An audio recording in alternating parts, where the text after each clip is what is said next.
Great. Hello, everyone, and welcome to our Beers Beyond Borders International Education Symposium webinar series hosted by Morgan State University, a public research university located in Baltimore, Maryland. And this year, entire symposium is online because of the COVID-19 global crisis. And in fact, we have 4 sessions scheduled for today and tomorrow, and you are attending the second session of the webinar series. And these are some of the sessions and the link. You can take a screenshot or pictures, or you can check the emails that we sent earlier. All right, and now I'd like to introduce my moderator, Dr. Woodman is Associate Professor of Higher Education here at Morgan State University. And recently I had a pleasure to work with him in his recent book, Rethinking Education Across the Border. And it's published just a few weeks ago. And he's also the chair of University Council at Morgan State University. Now back to you, Dr. Gali, to moderate the program. Thank you, Dr. Bista, for this generous introduction. Am I audible? You are. Hello, everyone. Good afternoon. Bear with us. The first word in the symposium's name itself is our mascot, bear. And there is a reason for that. The secret sauce of our internationalization here at Morgan State University is our leadership. Our president, Dr. Wilson, is highly supportive of our global thoughts, and our internationalization, our global footprint is constantly expanding due to the presence of our Assistant Vice President of the Division of International Affairs, Dr. Jakob Stake. And we have been very lucky to have found some wonderful global leaders around the world who have been contributing to our internationalization. We have had the pleasure of having Dr. Bista, a distinguished scholar of higher education. And we have Dr. Samia Kirchner, who is the chair of Internationalization Task Force here at Morgan State University. So it's a difficult moment, definitely, to talk about internationalization. As the coronavirus plagues the world, there have been some nationalistic sentiments going around in the world, particularly because of the unfortunate presence of the demagogues who likes to play with human sentiments. And so they may create some narrative against internationalization. So at this difficult moment, we're having this internationalization practice initiative at this point, Dr. Bista. So we have put together a very illustrious panel here, including Mr. Kwabena Boateng, who is the chair of HBCU Africa Homecoming Ghana 2020 African Diaspora Nation. Morgan is a big part of it. And Dr. Samia Kirchner definitely deserves the second mention here, Associate Professor and Chair of our Internationalization Task Force at Morgan State University. And she has been leading the virtual exchange in curriculum and global network learning environments. And we also have another global leader, Dr. Malveaux, I hope I'm pronouncing your name right, Professor of English and Study Abroad Coordinator at Montgomery College, Maryland. And he's also leading this study abroad efforts. And we have Dr. Kimberly Warren, who I have a pleasure of working at the University Council with a very active leadership. And she also is a lead faculty for study abroad programs at Morgan State University. We have Dr. Letitia Elvira Watson, Assistant Professor from Albany State University, and Dr. Taylor Woodman, Internationalization Specialist, University of Maryland, International Virtual Exchange and Faculty Supports for Internationalization. So with you mover and shakers, we will be jumping into this amazing journey for a little bit more than an hour today. And I'm sure it'll be very productive interchanges and hopefully very inspiring to advance our humanity further. Dr. Bista, thank you so much for showing these. And definitely Dr. Bista is the crux of all these efforts here. He is a very, very learned person. I would probably like to take this opportunity to congratulate Dr. Bista on the 10th year anniversary of his Journal of International Students, which garnered an amazing community around the globe of scholars and researchers who care about internationalization, international students, and scholars. Thank you, Dr. Bista. So we will, without spending too much time, I would like to go to our first panelist, Professor Kwabena Boateng. He's also the founder, President, African Diaspora Nation Chair, HBCU Africa Homecoming Initiative, an amazing, amazing leader who have a lot of faith on. Professor Boateng, over to you. Well, thank you very much, Dr. Gawley and your colleagues at Morgan State. Greetings to the audience from all over the world. Thanks for this opportunity.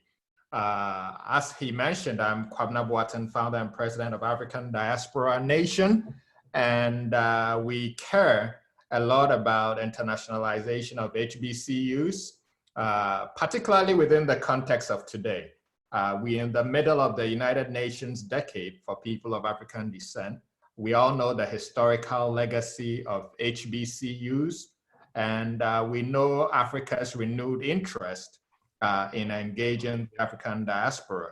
So for us, an HBCU Africa Homecoming Initiative at this point in time to promote collaboration between people of African descent and beyond, we thought was very important. So the HBCU Africa Homecoming is a 10-year agenda setting, deal-making, opportunity unleashing, convening platform for the highest decision-making bodies of HBCUs, African institutions, legislators, C-suite executives, student leaders, alumni leaders, faculty, policymakers, investors, philanthropists, to enter into an unprecedented scale of collaborative partnerships that deal with moving the dial on the representation of HBC and PBI students in study abroad and international programming from less than 6% right now to something around 10% by 2020-24.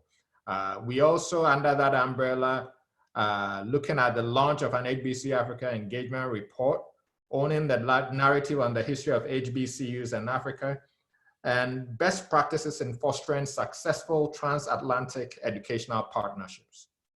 Another interest we have on the platform is connecting alumni, connecting HBCUs with their alumni in Africa, recruiting African students, and exploring opportunities for current students to engage in internship opportunities in Africa. Then there's, of course, student, faculty, cultural exchange, and strategic research, innovation, and technology partnership promotion. We kicked off the HBCU Africa Homecoming Initiative last year in Ghana with the founding support of Morgan State University. And we've been opportune to have some very quick wins. One of them, strategic partnership between Morgan State and the African University College of Communication in Ghana, leading to Morgan State being the first HBCU to launch degree programs in Africa as a first step towards establishing a physical presence. And for that quick win, we owe a lot to the visionary leadership of Dr. David Wilson, Dr. Utam Gali, Dr. David Astatki, and really the culture of innovation that has been enshrined at Morgan State. Again, thanks for that support. We had participation from Tennessee State University, from Delaware State University, and our plan for this year was the follow-up to that, the HBC Africa Homecoming Ghana 2020. And as you may be aware, that is being impacted by this COVID-19. So we looking to come out with new directions on exactly what kind of shape it will take going forward. But this is introductory comment. Can you move to the next slide, please, Dr. Bista? All right, so I mentioned the historic quick wins. Another quick win has been really lifting the entire HBCU brand, right? we were on the Voice of America Global platform. So we can say that as of today, more than 258 people over the world who had never heard about HBCUs on that platform have heard about HBCUs. And our feedback is it is reflecting a renewed interest. People sending emails, making inquiries, people making a connection between HBCUs and the various African countries they are in. Because the truth of the matter is the liberation leaders of a lot of these African countries, the leadership are indeed products of historically Black colleges and universities in the United States. And that is a story which usually gets lost within the plot of things. So our desired objective from this HBC Africa Homecoming in Ghana this year was standing up an HBC Africa Education Consortium. So the consortium is open for membership at various levels, and it looked at reciprocal study abroad networks, right? Essentially at the highest levels of these institutions in Africa and HBCUs coming to terms which allowed reciprocity, thereby lowering the barrier for access for a number of students, lowering the barrier for authentic and committed engagement from stakeholders. We also look at solution-based trilateral problem solving and innovation partnership networks. We have someone working on an HBC Africa intercollegiate network, curriculum modernization and internationalization with meaningful integrated credit-bearing study abroad modules. Then for alums, high integrity business networks for alumni, student or faculty engagement in Africa, and a royal leadership development order. So these are some of the things which we looking to stand up by the July-August timeframe. And to learn more about that, this is where to contact us at Boateng at africandiasporanation.org, or you can come to www.hbcufricahomecoming.com. Thank you very much. Thank you, Professor Boateng. It was a very inspiring presentation. Thank you so much for creating the mechanism for authentic and committed engagement around the globe. That is very, very important. So yeah, on this note, we will move on to our own Dr. Samia Kirchner, Associate Professor and Chair of the Internationalization of Education Task Force at Morgan State University, Maryland. She has been leading multiple internationalization initiatives, including virtual exchange in curricula and global network learning environment. Over to you, Dr. Kirchner. All right, well, thank you all for joining our panel. I hope everyone can hear me. I'm looking forward to our conversation, but for now, I will just briefly give you a little bit of my background so you know where I came from, my pedagogy or teaching philosophy, where I am today, and then also discuss some challenges and benefits of integrating virtual exchange in curricula to shape our international future. Next slide. I got my architecture degree from the National College of Arts in Lahore, Pakistan, after which I worked on the conservation of the walled city of Lahore. I did not know what and where MIT was before encountering Professor Ronald Leacock, who led a group of MIT and Harvard University's international students to Lahore. As their local guide, I saw anew the streets and buildings of my beloved city from their unique perspective. As graduate student, university became a place of privilege that allowed me to build a connection with the world, envision my place within it, and form mentoring and lifelong learning relationships that have continued long after my graduation. Can you continue next? As a faculty member, I see my job to be that of a facilitator of civil conversations, judiciously linking students' wide-ranging interests with the course learning objectives on the one hand, and the communities they will serve as professionals. Even when classes are held, actually, can we go back to the old one? Yeah. Even when classes are held off campus, the range of perspectives is limited to the city residents. Not all students have the privilege to study abroad. And in the face of the current pandemic, Even the ones who were set to embark on international experiences have canceled their plans.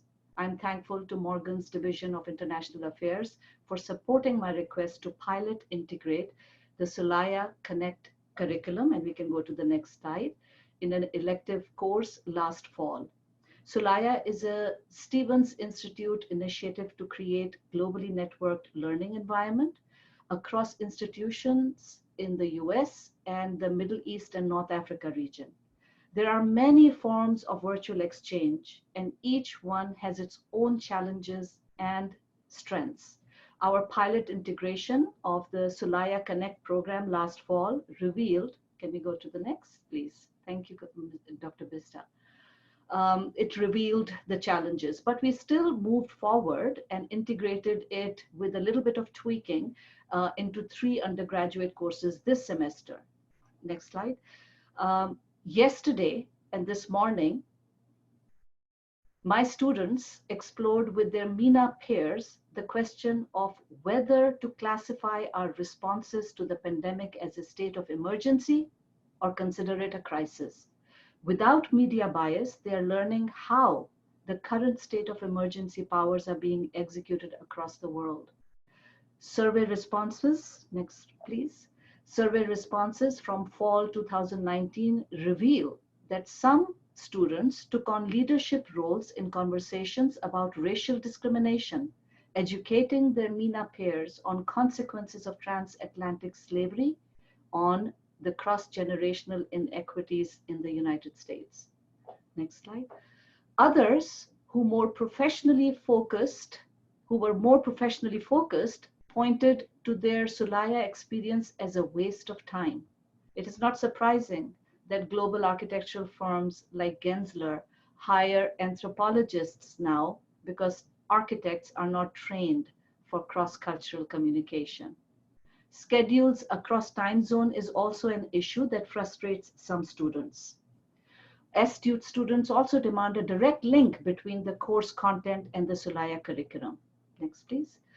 COIL is another virtual and globally connected network learning environment that is instructor-driven for full curricular integration. It offers students from across the nation to connect globally and is also experimenting with measurement tools created by the International Beliefs and Value Institute. We will soon test COIL as we see the benefits of virtual exchange at multiple levels. Next, please. Integrating virtual exchange in curricula expands the university's reach to recruit internationally. It is both an alternative to and preparation for study abroad programs. It ensures that all students make international connections. It can lead to cross-border research projects to address global issues without the domination of Western ideals, which is ultimately what will save the world from extinction. As Chomsky has recently reminded us, the dreams of a true international should not fade. Thank you very much. Thank you, Professor Kirchner. We just heard an architect's perspective on connection, engagement, and advancement of thought leadership. And we just saw how Professor Kirchner used powerful tools of Solaya in COIL. I'm sure it will garner some questions towards the end. But at this point, we are at a different conversation, different perspective from a psychology professor here at Morgan State University, Dr. Kimberly R. Warren. Dr. Warren. Okay, thank you, Dr. Gully. I'm Dr. Warren, and I developed a faculty-led study abroad program just because I was finding that when I was teaching my classes, I kept saying, well, in the US, it's this, in the US, it's that. And I feel like at Morgan, we're supposed to be growing the future, leading the world. So I felt like I wanted to expand my class to be more global. So I started this faculty-led program for my health psychology class. So so you can go ahead and advance to the next slide, please. Okay. So what I developed was, oops, back one.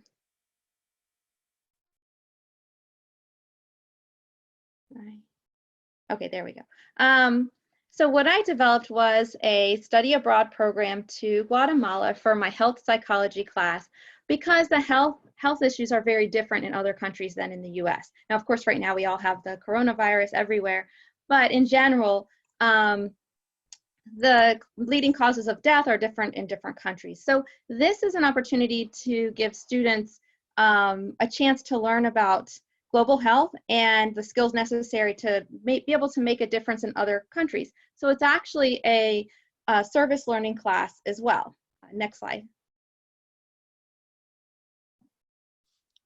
Okay, so this is just showing the level of development around the world, and it's showing, oh, I think the slide got messed up a little bit, but where Guatemala is actually a little bit to the left of where that arrow is in Central America, but it's just showing that it's not as developed as the US. Okay, next slide. So this is just some data showing the different life expectancies when you look at the US compared to the rest of the world and Guatemala, and the mortality rate for children under 5, and the maternal mortality rate as well. So you can see that the US, we really aren't getting a good picture when we're learning about health in the US. So I wanted to give students a different perspective. Okay, next slide. Okay, and again, these are just showing the number of deaths for different health reasons and in Guatemala, so top 10 causes of death. So what we do is while we're in Guatemala, the students, they go there to provide free health screenings at a community health fair. They volunteer in a clinic. They do home visits. So, oops, you need to go back.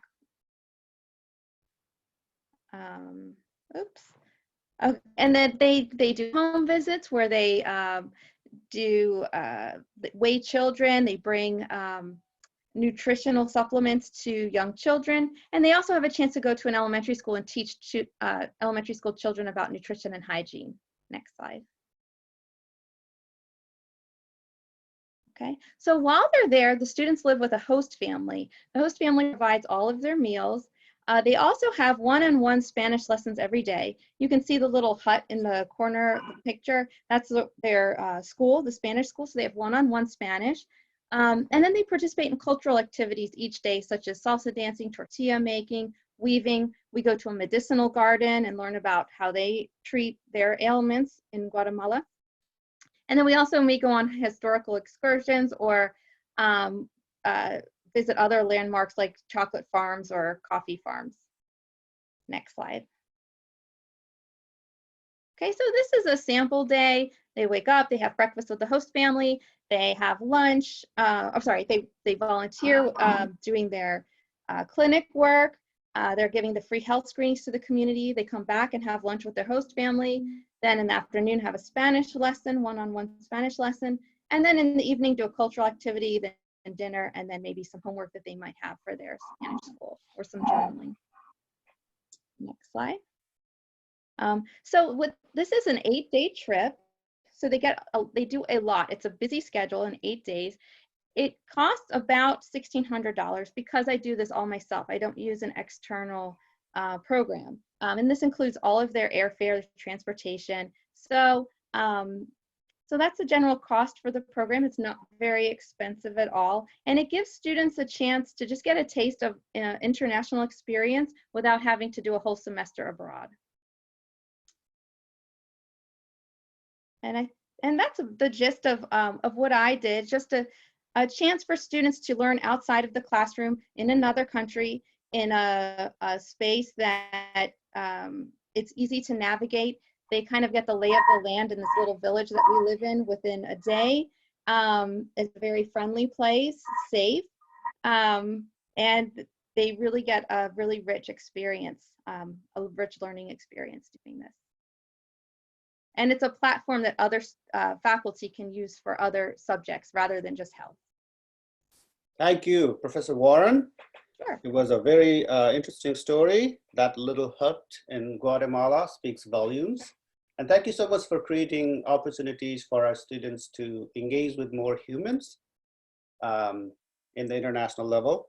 Thank you so much. So at this point, we move on to Dr. Greg Malveaux, Professor of English and Study Abroad Coordinator, Montgomery Community College, Maryland. Professor Malveaux. Thank you, those at Morgan State University, for having me on the panel. Also want to say hi to all of our audience members throughout the world. And just to give you a little bit of background about myself is, as noted, I'm a professor of English and literature, college-wide coordinator for study abroad in international education. Also, I co-chair the Maryland Community College International Education Consortium. And also I'm on the board for the international education with consortium groups. It's again a pleasure to be here. I'd like to talk today about some concerns and potential solutions to issues that are going on currently right now. And so we can go into the next slide. Yes, essential initiatives, particularly at community colleges as we work through some of these struggles. And so some key areas of focus and concern where we can address this and improve study abroad, international education during this time of the coronavirus, different governmental restrictions and so forth. One is looking to software, online resources, governmental resources. These are going to be very essential for our interconnectivity between students and leaders of study abroad and making sure that students are engaged, safe, and so forth. Also, as we look to the future, we're going to have to make sure that there's strong communication and coordination with senior administration, if not weekly, maybe even daily reports, but going in and talking to them, because there's a lot of concerns right now, obviously. And also, I'm a big believer in consortia participation, whether it's at the community college level or four-year institutions. Go into the next slide, please. So in terms of interconnectivity and just having preparedness for risk, these are some software groups and management groups that I've looked into and I recommend, and they've given me background: Teradata, Off We Go, Travel, VRTM. But these groups make sure that we have connection with our students overseas and instant concerns or issues that maybe even the State Department's not aware of in terms of threats in that country come through this group, because they're very connected also to the travel agency in country in real time. So these are some great software products that I think is where we're headed. Also, we want to make sure we have frequent communication with our senior administration. I know since the coronavirus hit, I speak to my vice president probably daily. The president needs to know in terms of what's the status of students overseas. If they come back, are they still there? Are the borders closed? Are they shut in, a particular country? It's quite a time where communication is important, and try to alleviate some of those concerns and tensions that are ongoing.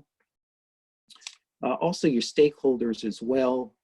That can be people, whether it's the community, that can be legal counsel, the bursar's office, so forth. They all need to be informed. So we as leaders of study abroad and even internationalization need to be great researchers and great communicators to a number of different groups. Let's go on to the next slide, please. In terms of use of a consortium, this really will help you to sustain your programs, even if programs are dealing with issues like we've had economic troubles in the past. If you recall, obviously 2007 through 2009, we had those recessions, and a lot of different groups felt they had to close down their study abroad programs or international ed, but they didn't truly have to if they were part of a consortium. Even if they didn't have students at their own institution and they couldn't create programs themselves, they could go through the consortium and recommend, different colleges throughout Maryland and say, well, we can offer Japan, we can offer, Peru and so forth. So you want to use those consortiums. You want to make sure, of course, again, the US policies, what's going on with DACA students, what are the travel bans occurring, so forth. And then just when you have international or institutional, leadership changes, from college to college. The consortium, again, allows for us to kind of have one voice, one approach, and continue to have dialogue that's necessary today. Right? Thank you. Thank you, Professor Malveaux. We heard the story of the international collaboration from your perspective as a leader in a community college, how you put the pieces together, how you coordinated with agencies such as the State Department, and made our students aware of the policy implications, the implications of economic issues, and even the impact of change of leadership. Thank you for making our students the global leaders. You are the kind of leader we need. At this point, we move on to Dr. Taylor C. Woodman, International Specialist, University of Maryland. Dr. Woodman. Thank you, Dr. Ghali and Dr. Vista, for inviting me here, and hello to the audience as well. I currently serve in two different roles at the University of Maryland. I am sort of a contingent faculty member in the College of Education, where I teach courses on international higher education. And in addition to that, I have an administrative appointment at University of Maryland College Park in the Office of International Affairs, where I serve direct support to faculty around meeting our global learning outcomes, where I help retool and redesign courses. And in particular, I want to speak to you a little bit about the Global Classrooms Initiative, which is an international virtual exchange program that we have at the college. And it will, I think, add and complement Dr. Kirchner's remarks a little bit earlier as well. So next slide, please. So as Dr. Kirchner said, virtual exchange is really technology-enabled, sustained, people-to-people education programming. And you may know this from a variety of different other terms, whether that's telecollaboration, COIL, which is a particular model, online intercultural learning as well, and some of the other terms that Dr. Kirchner provided as well. From an institutional perspective, University of Maryland was trying to find new ways to diversify our geographic footprint. So going beyond just the partnerships around popular study abroad destinations, we still see the majority of study abroad from a US perspective going to Western Europe and Australia. So we were trying to find ways to diversify our partnerships in that particular realm, continue to strengthen and leverage partnerships that our faculty currently had through research connections. In addition to that, we wanted to invest within our faculty as well by exposing them to new technologies to implement and execute within their classes, as well as expanding their international networks as well through various partnerships initiatives. We also wanted to expose our students to real world, global and local issues and center them at providing solutions, creative new alternatives for those as well. And additionally, we wanted to make sure that we were offering all students at the University of Maryland an opportunity to engage in global learning. And so virtual exchange is one of a variety of options that students can participate in that is embedded within a typical course that they would take on campus and reduces some of the financial or other resource constraints that the student might have. The Global Classrooms Initiative itself is one that had three core tenets: the virtual space, right, by engaging and using digital technologies, implementing a project-based learning model there, so making sure that course deliverables addressed a specific local or global need and lived beyond the class itself, as well as a cross-cultural element where we wanted to make sure that these courses were offered and co-developed with an international partner and co-taught. If you wouldn't mind just going back to the previous slide for me. And the way in which we did that is we offer two different grant programs for that. One is the Global Classrooms Initiative, which is the full course redesign and a commitment from faculty to offer this course at least three different times. In addition to that, we have the Global Classrooms Connections, and we created this, which is sort of a mini grant in a way to expose faculty to the international virtual environment before going through the time-intensive effort it takes to redesign and redevelop a course.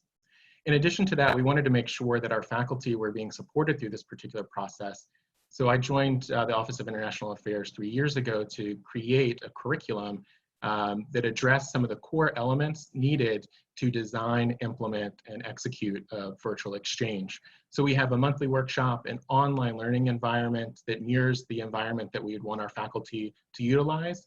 And really, I serve as sort of a point person for our faculty members creating these classes to let you know what sort of challenges they have, as well as what sort of innovations or creative solutions that they're trying to seek within these virtual exchanges. And then I go out to campus partners or to the larger international education community to figure out ways to develop resources or design workshops around that. Currently, we have over 30 courses that have gone through a redesign and are being offered at any given time here on campus. In addition to that, we have global partners across the world. As I said earlier, we're really trying to diversify our geographic footprint, and this has really helped with that. We have a number of programs in locations where we have no student mobility, for instance, in Iraq and Afghanistan. Next slide. Here's just a visual representation of our virtual exchange network. And this slide, if you have access to this slide in the future, also links out to the Global Initiative, the Classrooms Initiative website as well. The next slide. Instead of, we can go to the slide, you don't have to go to the particular link, but the next slide really details sort of transitioning from me as an administrator over to me as sort of a faculty member, and how I view the my particular work and desire to create a virtual exchange. For me as an international higher education researcher and global scholar, it's one back if you can. Sorry, I tried to be fancy with those links, and it seemed to create a little bit of challenge here.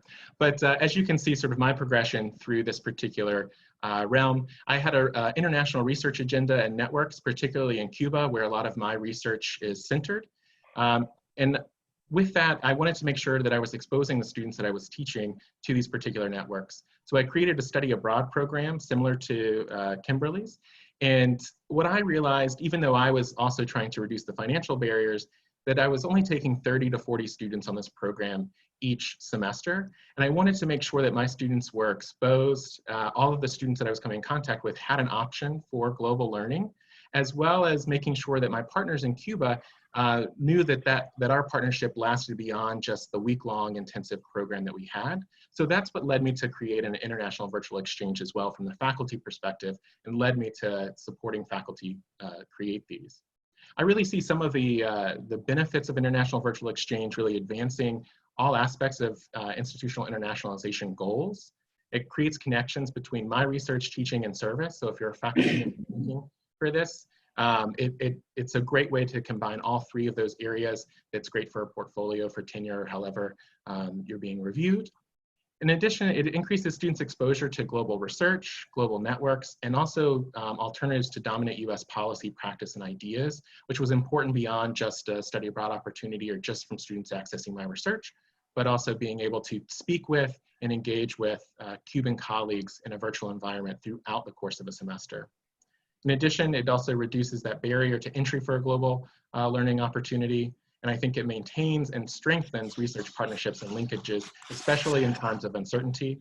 With Cuba, there's a variety of political issues that arise that prevent us from traveling to Cuba. So this was important for me in case that was severed, that I could continue those partnerships and students could continue to have access, but also in a time that we're experiencing now around the COVID crisis or emergency, however you'd like to define it at this particular time, allows us to stay connected as well.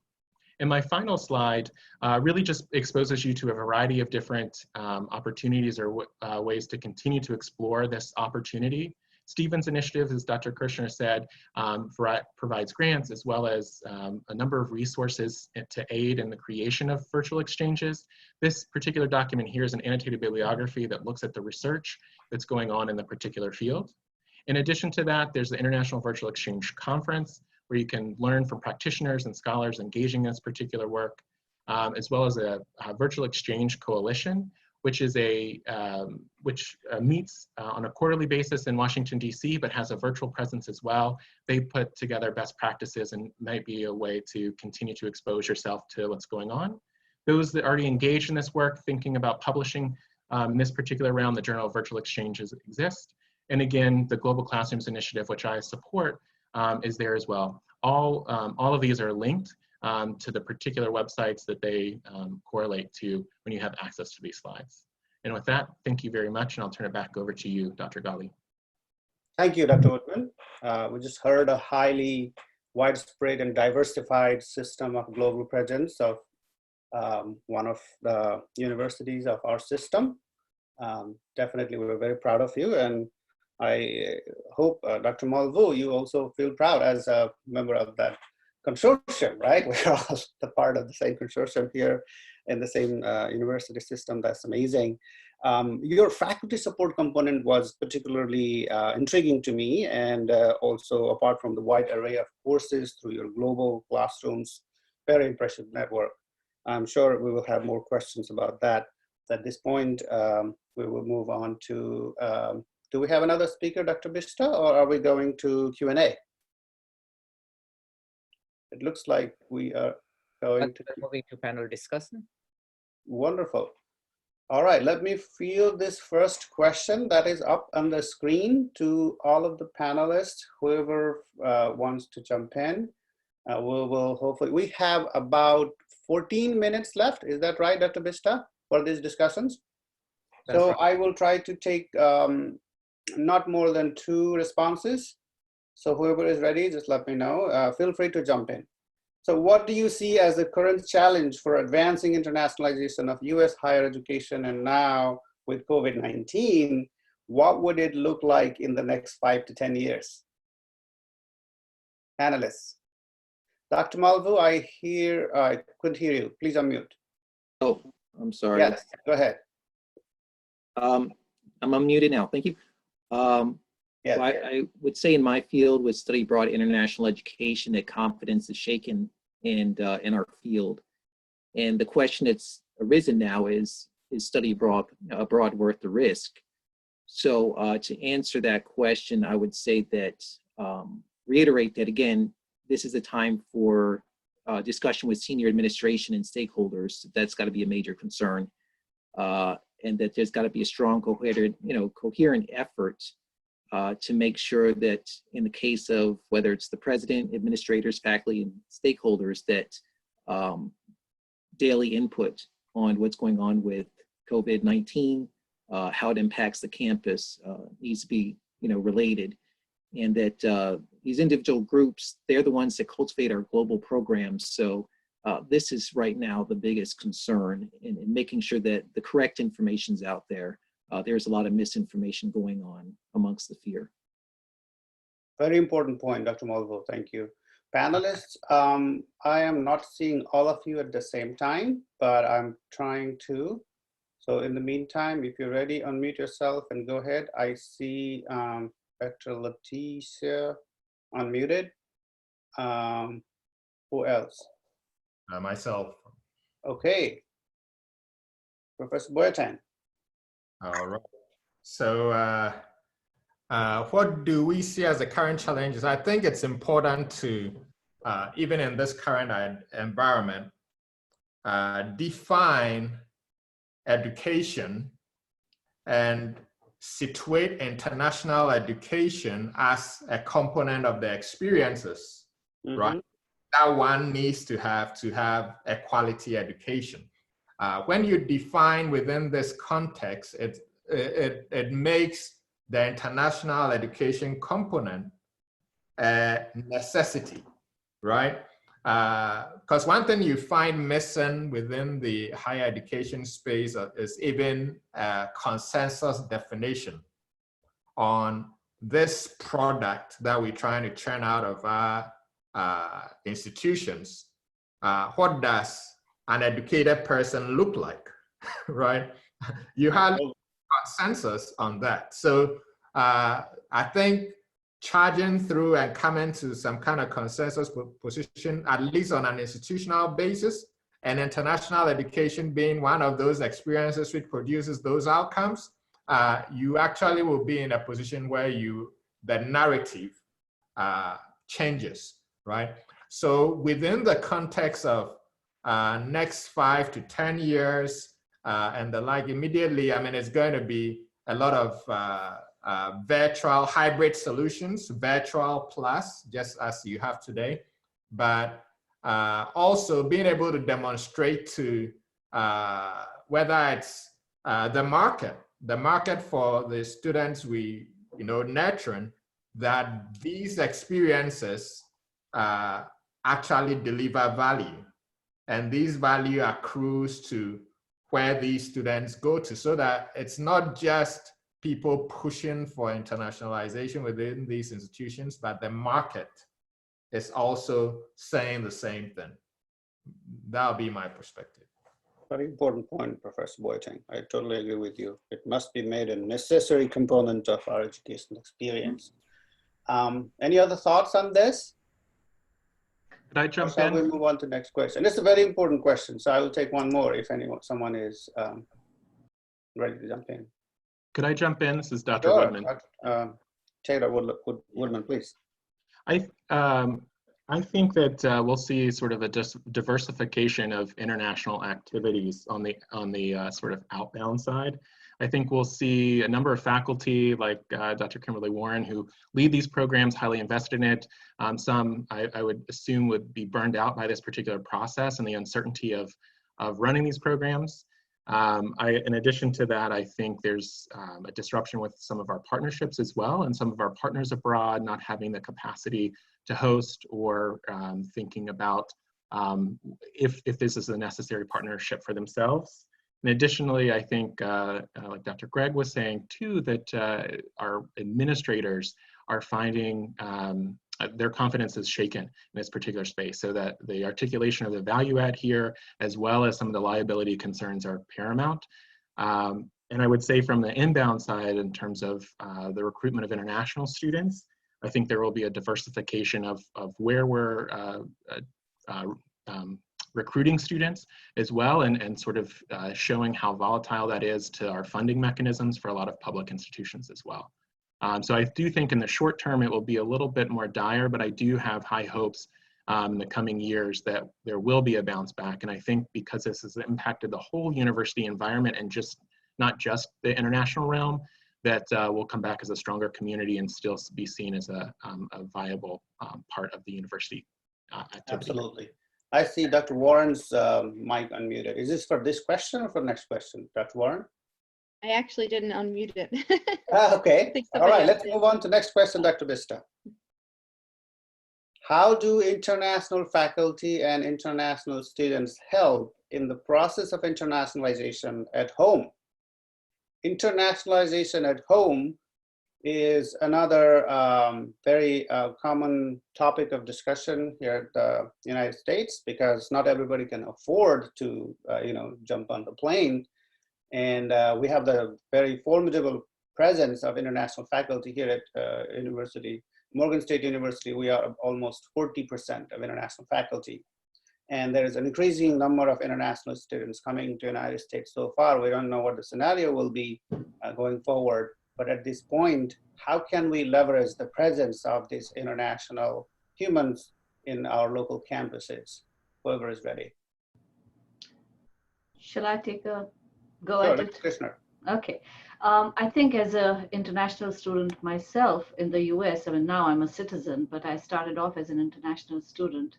I think one of the things that we as international students and now turned faculty, international faculty, we can contribute is the essence with which we came to this country ourselves. I mean, to me, the essence of international exchange is learning to deal with difference. And when I came to the US first time, I came with the intention to listen and to learn. I didn't come to teach in this country. I ended up teaching, but I came to listen and to learn. And as an international student, I took that job very seriously. And the second thing, to me, university education was a privilege.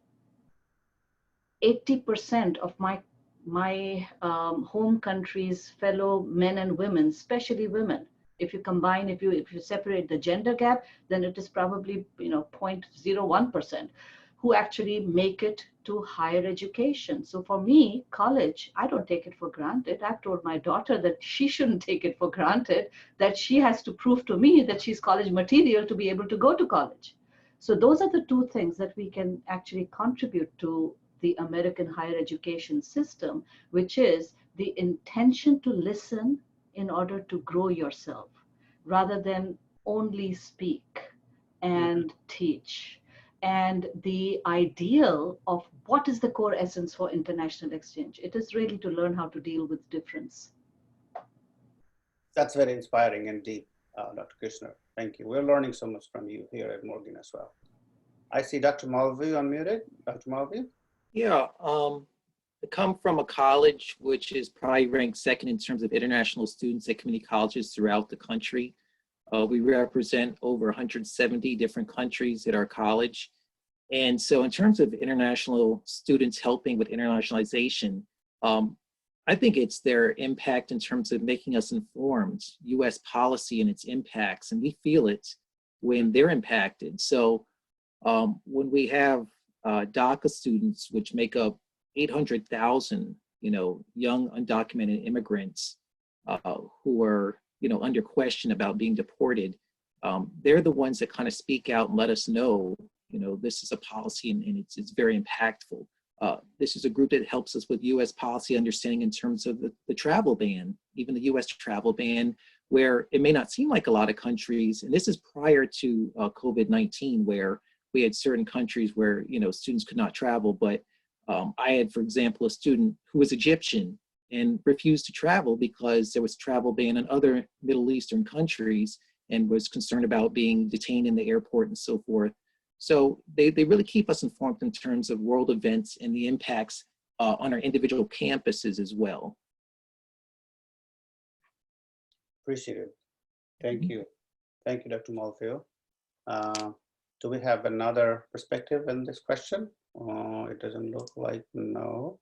Dr. Vista? Yeah, we come to the last question prepared by Dr. Vista here. What are the particular opportunities and challenges for internationalization at historically Black colleges and universities? If you don't mind, I could speak on that as well. Go ahead and get us started. Yeah, I know everybody wants to say something on this, but yes, and particularly Dr. Boateng, I'll come back to you, okay? So, my alma mater is Howard University. That's where I went for my master's, and for my PhD at Morgan, I learned a good deal about HBCUs and as a student side of it. I would say that as a professional, having a little surprise in the field in terms of we have 5% of minority students who take part in study abroad. And that number is much too low. And that's a challenge, in terms of HBCUs also generating students of color going overseas, because there's so many opportunities with overseas, just in terms of the job market. If you don't go overseas, you don't do any study abroad, you can't be considered with embassies. In the global job market, you'll be passed off for many US government jobs as well. And just not having that presence is so huge. Many of my students who go overseas will they'll remain there. And so they'll get an internship, they'll get a job there. And so you're cutting off like the rest of the countries. You're limiting yourself to the US, and it's a huge issue, I think, for well, students of color, but also with HBCUs. And I appreciate that some groups are reaching out. You have like the Charles Rangel International Affairs program from Howard University. So there is some programs that are starting to come out, but I think there's far more that has to be done. Yes, Dr. Malveaux, thank you so much for that perspective. Dr. Kirchner? Yes, I think I totally agree with the opportunities. I will add a challenge. I think this is a challenge that I've been reflecting on since I arrived at Morgan. I think our biggest challenge perhaps is that the classification of a college as an HBCU. And as my dear colleague constantly reminds me, an African-American colleague of mine constantly reminds me that this designation was given to colleges only in the 1960s. Historically, Black colleges never were designed for only African-American nationals. They were truly designed for anyone who was sent away from the predominantly white colleges. So they are as international as you can get because they take anyone and everyone. So I think our biggest challenge is the designation. So as an international faculty, I constantly ponder, because of this designation, do I belong here? Now, don't get me wrong. I have never had anyone tell me that I don't belong at Morgan. I have had such welcome. But because of the designation, I constantly ask myself, can I make a place for myself here? Can this be my academic home for life? That to me is the biggest challenge of an HBCU. Opportunities are unlimited. Absolutely, Dr. Kirchner. Thank you so much for that powerful statement.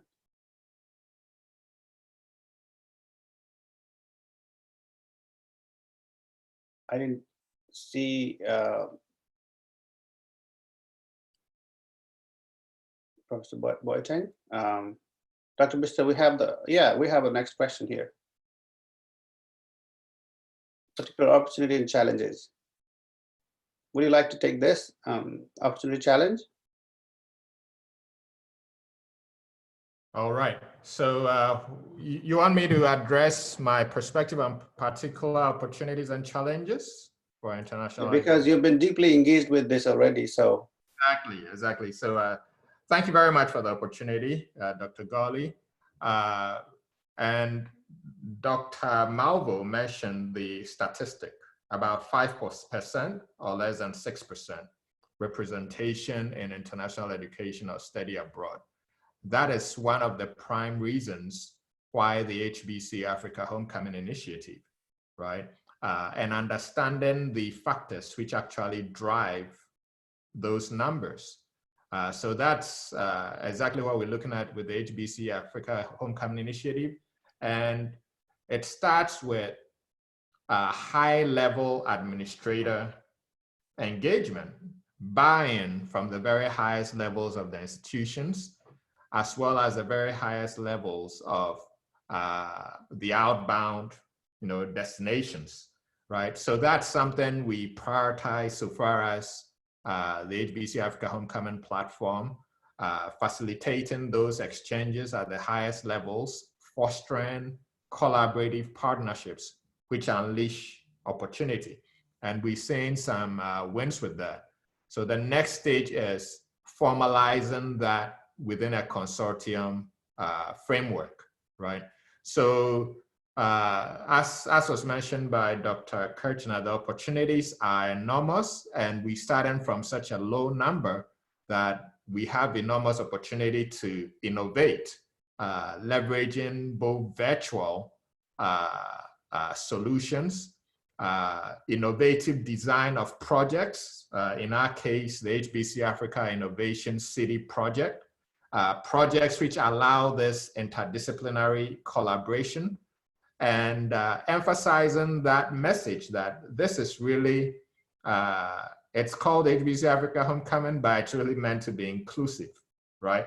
It is meant to be affirmative so far as addressing a specific issue of underrepresentation, but it really is inclusive, right? So when ultimately a Morgan State has designed a solution or a specific program in partnership with us, it's supposed to be a gateway for all, really, from an Africa experience perspective. Because when you look at it, you also realize that Africa as a destination is underrepresented in the study abroad population as a destination, right?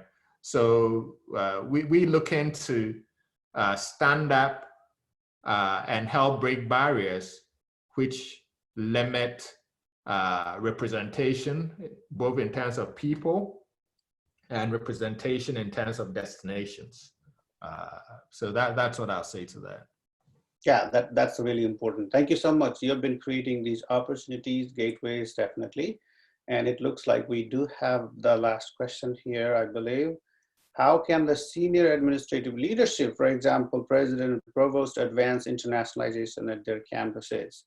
To be honest, at Morgan State University, the leadership is capitalizing on the opportunities that you just mentioned, Professor Boateng, of, out of and into Africa, which is really powerful.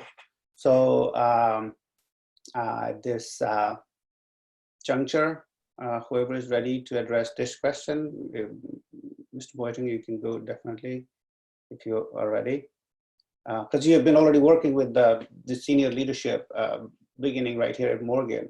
So let's hear your perspective. And Dr. Vista, please alert us of the time so we respect the time limit, okay?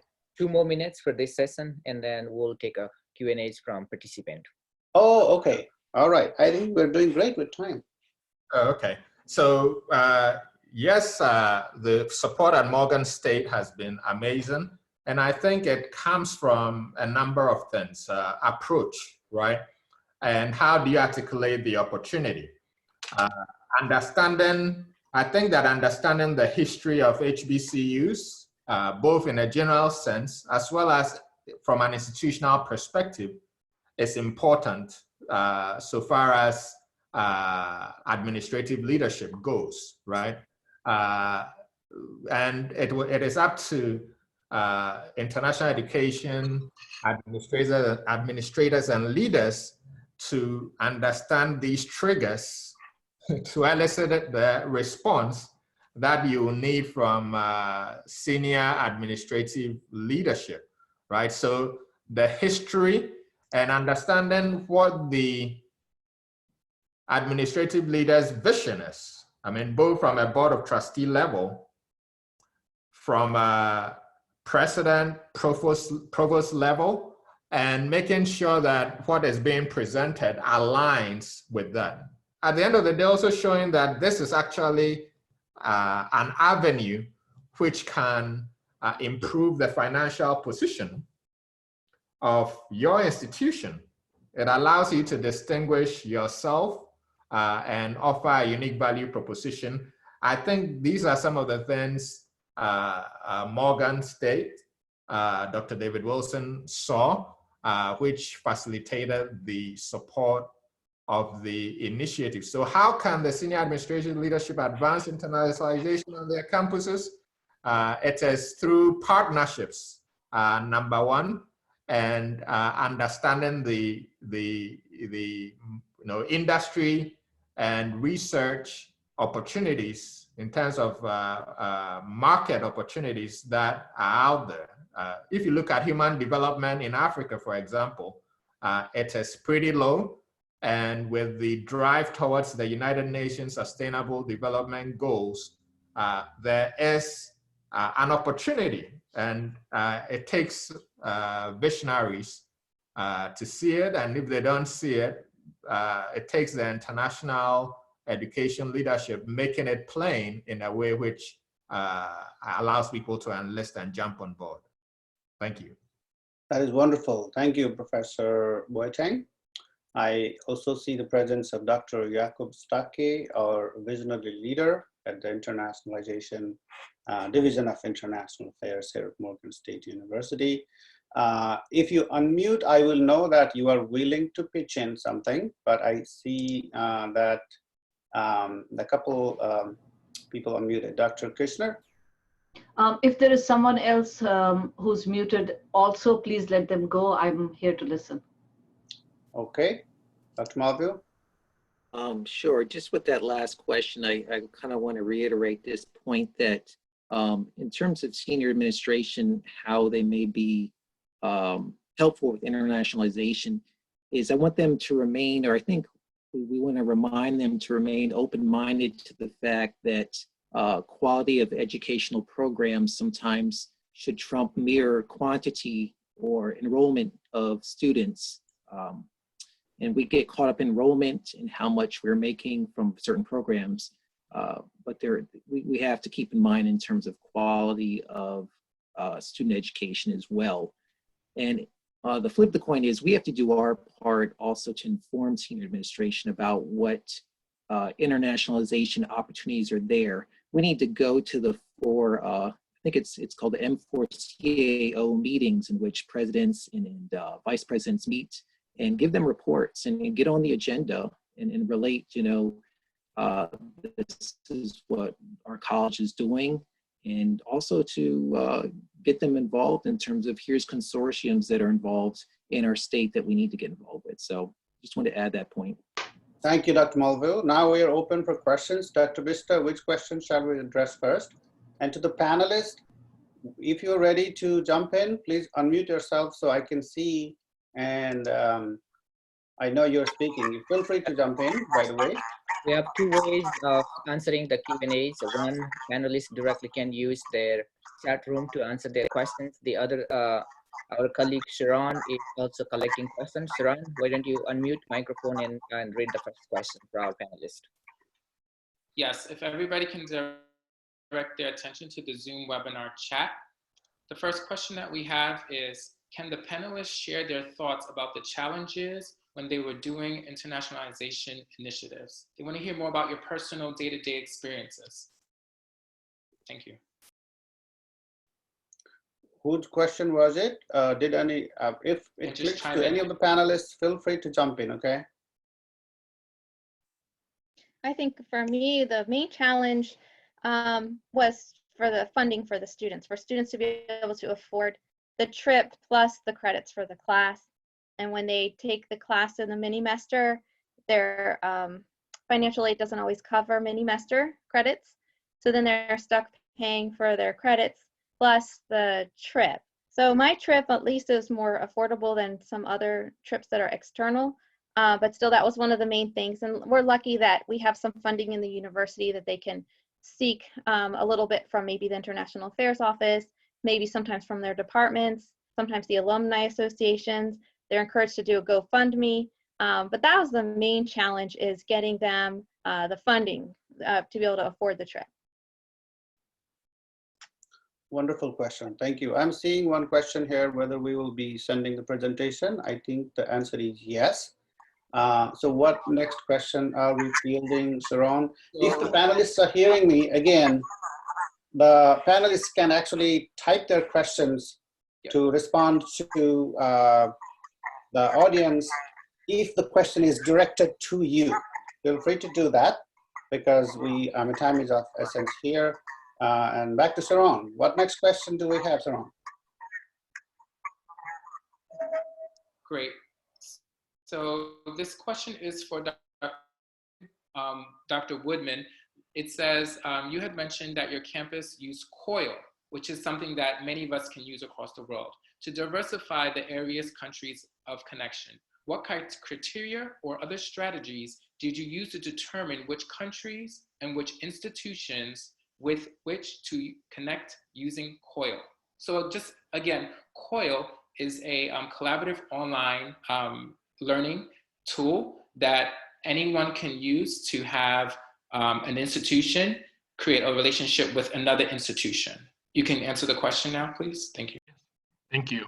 I do want to say that COIL is one particular model that actually originated from the SUNY system, and we don't engage in the COIL model particularly. It's just a type of virtual exchange. We have our own virtual exchange process that we go through as well that is different than COIL. But in terms of the strategies that we use to determine those countries, we have a grant-based program. So what we're, one of the opportunities that we offer in the grant for priority consider.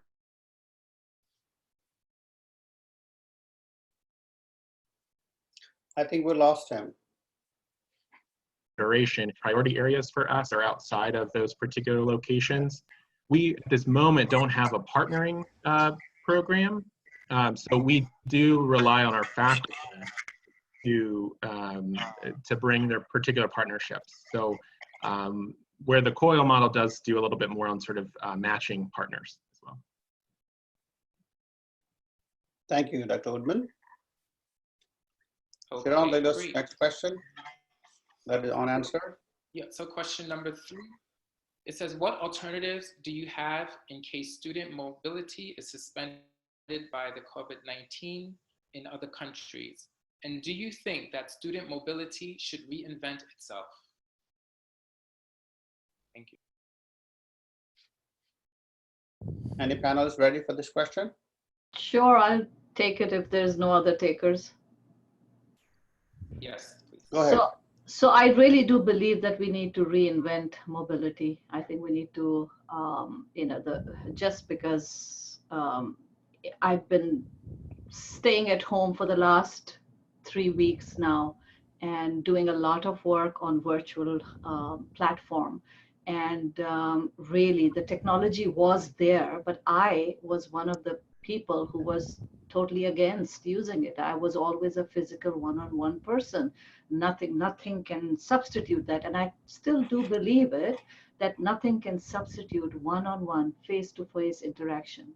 But I've been conducting very successful classes virtually, and the students have not stopped learning even in this pandemic. So I think that I underutilized technology. So we really need to start using technology in a more effective way without, and this is a big caution, without falling prey to crisis capitalism, which Definitely. means that we need to be very clear on our goals and objectives and pick the right tool. So I'm learning as I test and pilot different tools, and I'm going to use every single tool until I know what tool is best for which purpose. And that is where I would like the learning to go, my learning. And I think that for now, I think Sulaya is very good for preparing students for the physical study abroad.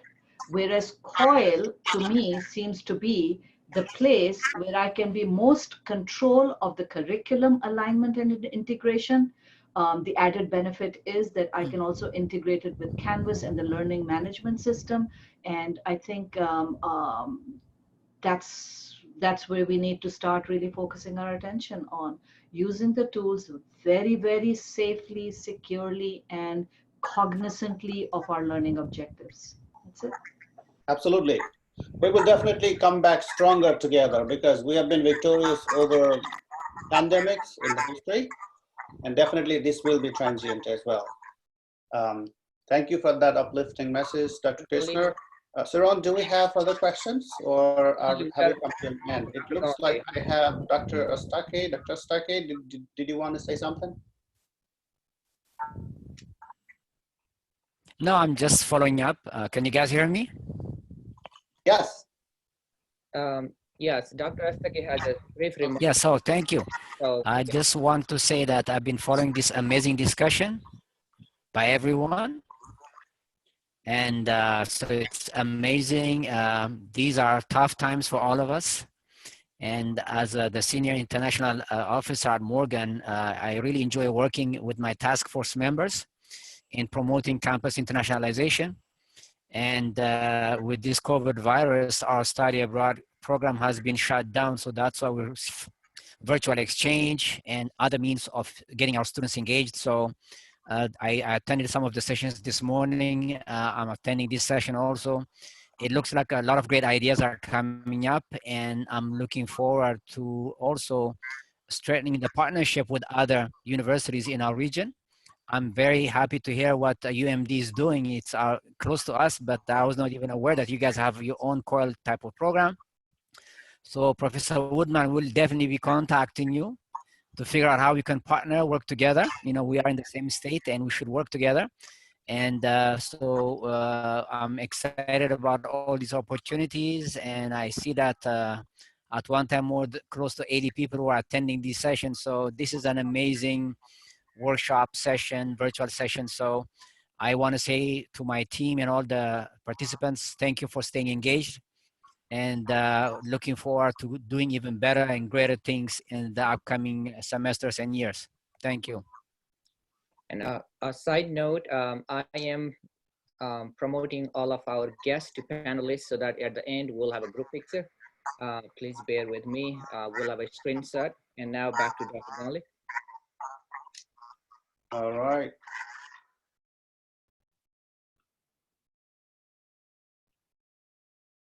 So when Dr. Bista stops this presentation, we can do the screen gallery view where we will see multiple faces. You can take your screenshots of your own. But Dr. Bista actually does a great job taking this screenshot and sharing it with everybody at the end of the meeting, which is amazing. So I'm not worried about taking the screenshot, but I'm trying to make sure that my face appears in the. Okay, thank you, Dr. Gonley. And then we have these organizations who have been with us for many years, and we'd like to recognize the support of the Open Journals in Education, Journal of International Student, American International Recruitment Council, Network for Research into Chinese Education Mobility, the Star Scholars Network, and Dr. Gonley is the president of the World Council in Intercultural and Global Competencies, and Morgan State, and also for technical support, University of Louisiana Monroe. And the next session is starting at 3 o'clock, and we have a world-renowned scholar, Dr. Carla Bedroff and Dr. Crystal George Mungi, speaking this afternoon at 3 o'clock on campus internationalization needs and challenges. We'd like all of you to see in the next session. So we are almost toward the end. Now we'll take a group pictures, and you can also have a chance to interact with our panelists. I was still trying to best to promote all of our 80 attendee guests, but it's taking time for me to manually promote. Back to you, Dr. Gonley. Thank you, Dr. Bista. So what shall we do? Shall we all shout, thank you, Dr. Bista, so we appear in the collage? That's the word I was looking for earlier. Sure. All right. Thank you, Dr. Bista. Thank you, Dr. Bista.